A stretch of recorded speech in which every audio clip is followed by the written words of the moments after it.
திருச்சியை அடுத்த திருவரங்கத்தில் அமைந்துள்ள அருள்மிகு அரங்கநாத சுவாமி திருக்கோவிலில் பரமபத வாசல் இன்று அதிகாலை 7:45 மணிக்கு திறக்கப்பட்டது.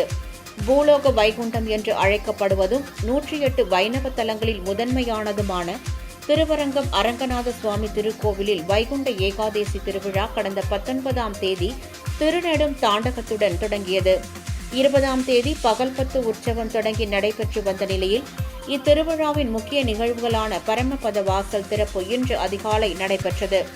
திருப்பள்ளி எழுச்சிக்கு பிறகு நம்பெருமாள் ரத்தினாங்கி, பாண்டியன் கொண்டை, கிளிமாலை உள்ளிட்ட பல்வேறு சிறப்பு திருவாபரணங்களை அணிந்து கருவறையில் இருந்து அதிகாலை 4:30 மணிக்கு பரமபத வாசலுக்கு புறப்பட்டார். சந்தன மண்டபம், ராஜமகேந்திரன் திருச்சூற்று மற்றும் நாழிக்கோட்டான் வாயிலை கடந்த நம்பெருமான் 3ஆம் பிரகாரத்தில் உள்ள தங்க கொடிமரம் வழியாக பரமபத வாசலை வந்தடைந்தார்.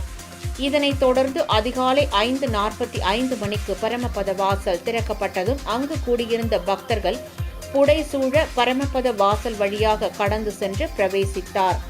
இதில் பல்லாயிரக்கணக்கான பக்தர்கள் கலந்து கொண்டு சுவாமி தரிசனம் செய்தனர்.